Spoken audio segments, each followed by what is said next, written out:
कार्तिक व्रत का फल, सत्यभामा को मिले कृष्ण। हर व्यक्ति अपने पूर्व कर्मों का ही फल प्राप्त करता है, फिर चाहे वो भगवान के ही करीबी क्यों न हो।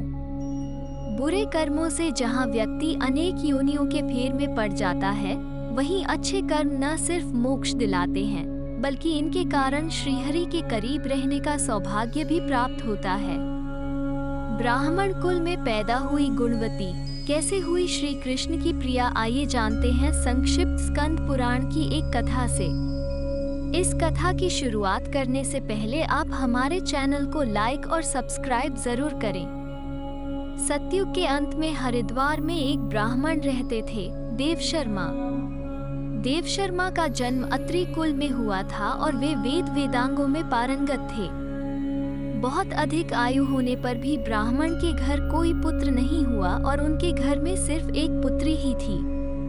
उनकी पुत्री का नाम था गुणवती। देवशर्मा ने अपने ही एक शिष्य चंद्र के साथ अपनी पुत्री गुणवती का विवाह कर दिया। विवाह के बाद गुणवती और चंद्र दोनों ही देवशर्मा के घर पर उन्हीं के साथ ही रहते थे। चंद्र ने अपनी इंद्रियों पर जीत हासिल कर ली थी और वो गुरु आज्ञा को मानने वाला था। एक दिन चंद्र और देवशर्मा दोनों जंगल में कुशा लेने गए। वहां एक भयंकर आकार वाले राक्षस ने उन दोनों को मार डाला। देवशर्मा और चंद्र अपने पुण्य कर्मों के कारण तुरंत विष्णु लोक को चले गए। अपने पति और पिता दोनों की मृत्यु का समाचार सुनकर गुणवती बहुत जोर जोर से रोने लगी। उन दोनों के सभी अंतिम कार्य संपन्न करने के लिए गुणवती ने घर का सारा सामान बेच दिया। फिर वो उसी गांव में रहने लगी। गुणवती जीवित होते हुए भी गांव वालों के लिए मृत के समान थी।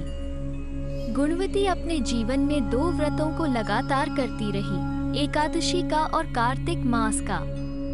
एक बार गुणवती बहुत बीमार हो गई। उसके शरीर में चलने फिरने की हिम्मत भी नहीं थी। फिर भी वो प्रयास करके गंगा जी में स्नान करने गई। गंगा जी के पानी में जाते ही उसे बहुत तेज ठंड लगी और वो कांपती हुई गिर पड़ी। तुरंत ही उसकी मृत्यु हो गई और उसे लेने के लिए एक दिव्य विमान आया, जिससे वो वैकुंठ धाम को चली गई। कार्तिक मास में किए गए व्रत के प्रभाव से गुणवती वैकुंठ लोक में श्रीहरि के निकट ही रहने लगी। फिर जब द्वापर युग में श्री कृष्ण पृथ्वी पर आए तो उनके साथ उनके सभी पार्षद भी पृथ्वी पर पैदा हुए। उनके सभी पार्षद यदुवंशी हुए। गुणवती के पूर्वजन्म के पिता देवशर्मा ही इस बार सत्राजित हुए और चंद्र नामक ब्राह्मण इस जन्म में अक्रूर हुए।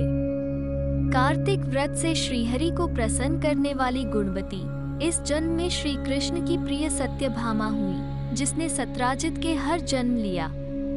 सत्यभामा को कार्तिक व्रत करने के कारण न सिर्फ श्रीहरि का साथ मिला, बल्कि विष्णु जी के मंदिर के बाहर तुलसी के पौधे लगाने के कारण ही इस जन्म में उनके महल में कल्पवृक्ष शोभा पा रहा था।